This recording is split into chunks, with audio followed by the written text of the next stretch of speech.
जो रावण, अभी हमारे जो गोस्वामी जी कथा लिखे हैं जिन रावण की, वो प्रताप भानु था, उसके बाद रावण जो कुंभकर्ण था, वो अरिमर्दन था उसका भाई, और जो सेवक मंत्री था धर्मरुचि वही विभीषण बने ये लोग। और जाके इतना तप किए ब्रह्मा जी प्रकट हुए। महाराज ब्रह्मा जी आए तीनों भाई के सामने, देखो मैंने कहा ना बगैर तप का कुछ मिलने वाला नहीं। अगर आप बहुत बड़े व्यापारी बने हो उसके पीछे आपका तप है। अगर आपने इस संसार में कुछ भौतिक सुविधा एकत्रित किया है, उसके पास बहुत बड़ा तप है। सब हेरा फेरी से धनवान नहीं होते महाराज, सबका परिश्रम है। और यह सनातन धर्म स्वागत करता है, अभिनंदन करता है, ये सबके पीछे तप है।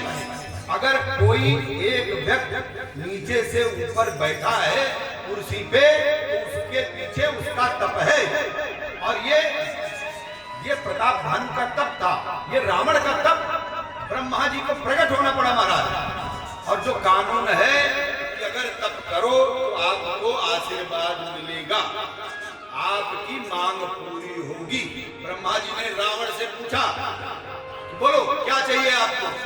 रावण ने कहा, देखो हमें जो चाहिए, हमें ये सबसे पहले चाहिए कि हम मरे ना। बोलो सियावर रामचंद्र भगवान की जय। हम भी सोचते हैं कि हम मरे ना, रावण हम भी है। बोले सियावर रामचंद्र की जय। अब अपने को बोला तो सबको बोल रहा हूँ, सब रावण है, सब चाहते हैं कि हम मरे ना।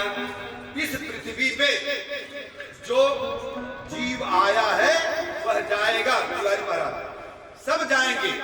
अगर ये चाहना गलत हुआ, आपकी चाहना अगर गड़बड़ हुई कि हम अमर रहे, तो गड़बड़ है महाराज।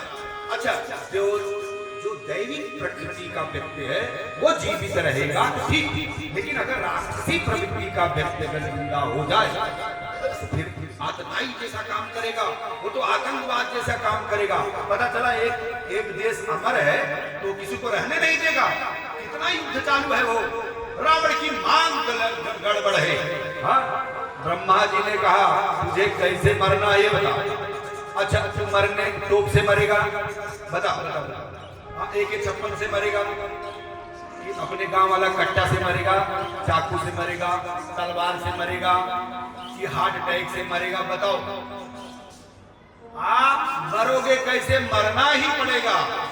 मरने का अस्त्र बता दो, मरने का उपाय बता दो, पर मरना पड़ेगा।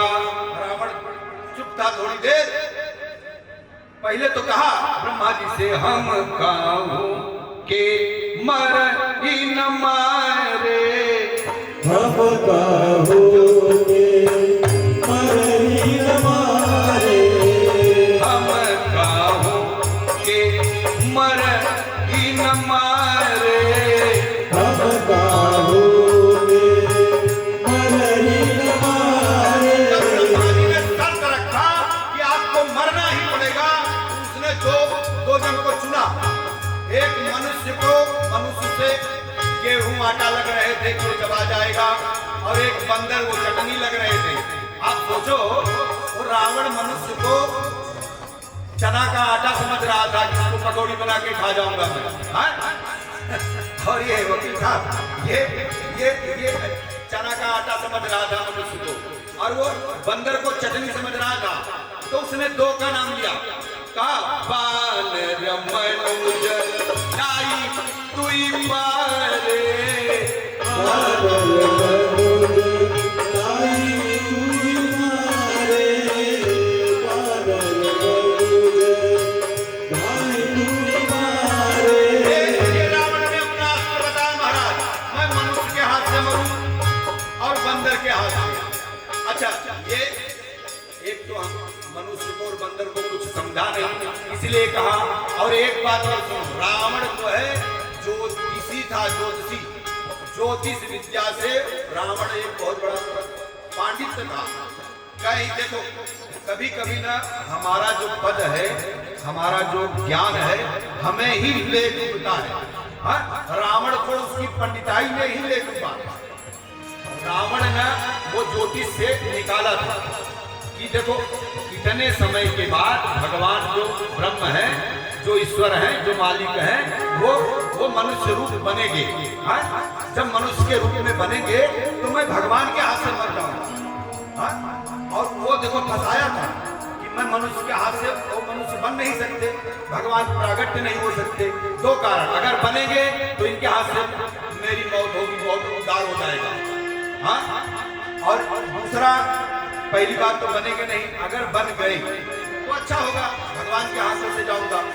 तीसरा, हनुमान जी हमारे शंकर भगवान हमारे गुरु हैं, और ये काल में जब ये काल आएगा वो शंकर भगवान ग्रहवा रुद्र पकड़ के हनुमान जी बनेंगे। या तो मैं उस राम के हाथे मनुष्य को हाथ से मार दिया जाऊंगा, या तो हमारे गुरु के हाथ से हनुमान जी के हाथ से मेरी मौत होगी। दोनों में हमारा उद्धार है। बोले श्यावर रामचंद्र भगवान की जय। इसलिए उसने शर्त रखा, वानर मनोज जाति दुई पारे। वानर